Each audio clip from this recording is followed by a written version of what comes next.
Hi, I'm here with Jeff Ludwig, the author of Overreach, Blood of Patriots. And can you tell me a little bit about the book and why it's relevant to us? We're here at CPAC right now, the Conservative Political Action Conference, and why is it relevant to that? This is a fiction book, but these are real politics. They sure are, Ford. And you know, it's relevant today because so many people are unemployed, frustrated, and fearful. When you look at the NSA spying case, when you look at the abuses of government power, one of the things that happens is folks have a tendency to be afraid of the future. And here at CPAC, one of the things we're trying to do is we're trying to get the voice out that we're one nation, under God, indivisible. And with all the division that's in this country right now, that's both brought on by our administration and by outside sources, we're at risk of being a nation divided. I saw that you had compared the book to the style of Tom Clancy. So this is a political kind of action thriller. What exactly is the content of the book? What happens in it? Well, it's a military and political thriller, Ford, and it's about a president who is power hungry, an insidious government program that spies on its citizens. It has blackmail, murder, and rogue government agencies. But it's also a cautionary tale. A tale about the cost of war, specifically a civil war in the United States, which may not be as far-fetched as one might think. What do you think could lead to something like that? And is this based on an event that you've seen so far? Is this a criticism of post-9/11 America? Not so much a criticism of post-9/11 America, although we have been given a false bill of goods, that we trade our liberty and our freedom and our constitutional rights for security. But it has happened. It's happening in the Ukraine as we speak today. It almost happened in Thailand just a few weeks ago. And all the events in the book we took from other events that have happened throughout history. You know, the Mark Twain, the great author, once said the difference between fiction and nonfiction is that fiction has to at least be plausible. What kind of message, so you said that it's a cautionary tale, what kind of message do you think that the average reader can take away from it? What are you looking for people to learn from it? Well, number one, we need to stand up and we need to be prepared. We need to be prepared to first vote in 2014 because young people like yourself and older folks like myself, we all have a responsibility. My generation inherited a great nation from our parents. Your generation is going to inherit a nation from us. I think it's incumbent upon us as citizens, my generation, to do the best we can to leave you with a fiscally sound government. And from a cautionary tale, you know, pay attention. We see so many young people like yourself, Ford, that are here at CPAC learning and participating. And our young people, it's your future, it's your country. And we need to have your generation stand up, vote, and be counted. And you said that a civil war is possible in the United States. What do you think could lead up to that? And what do you think the response should be to prevent something like that happening? Well, you know, when I did the research on the book, I first started to write a historical fiction about the American Revolution. So when I Googled American Revolution, one of the little boxes that came up was Second American Revolution. So I was intrigued and I clicked on it. There was over 50 million hits. So on a lark, I Googled Second Civil War. It was over 80 million hits.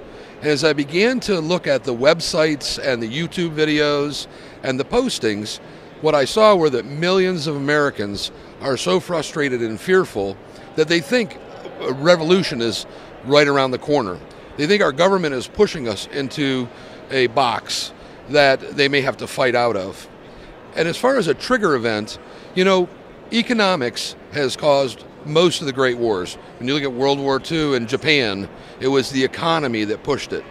Well, with $17 trillion worth of debt, with no seeming end in sight for deficit spending, if we were to have an economic crisis in the United States like we've seen in Greece and Spain and Ireland and other countries in Western Europe, it could trigger massive unemployment.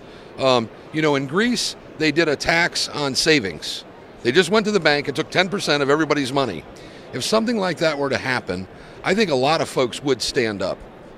And the thing that we can do to avoid it is to make sure we have responsible leaders in our city town halls, in our state houses, in our federal government.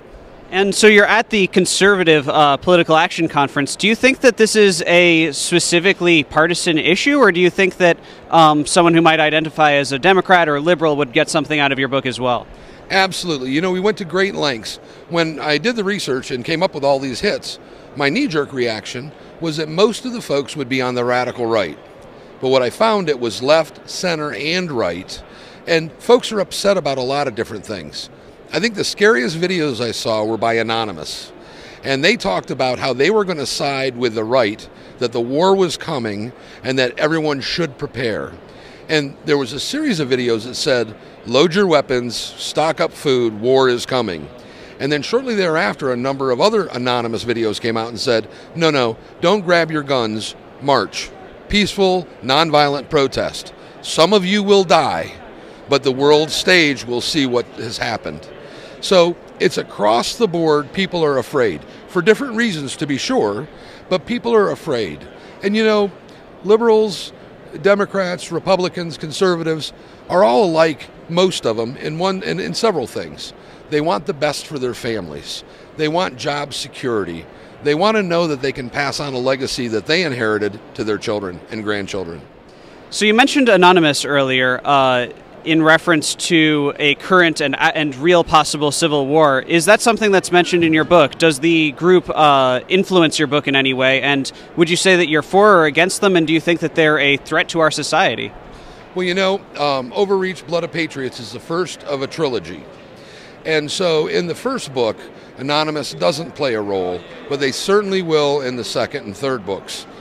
As far as being for or against them, you know, Guy Fawkes and the British Parliament, they were by nature revolutionary. They wanted to turn to violence to accomplish their goals.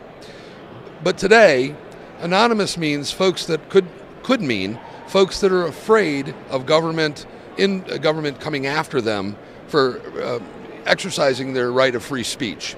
So I am for free speech, and I have 6 children, and I know my children think and process and communicate differently than I do. And so if these young people who make up Anonymous, if they find that they can communicate a good message this way, then I'm all for them. All right. And where can people find your book, online or otherwise? Sure. Well, they can go to my website, jdludwig.com. But also, it's available on Amazon, barnesandnoble.com, at the Apple iStore, and through dozens of other retailers. Wonderful. Thank you so much. You're welcome, Ford. Thank you. Thank you.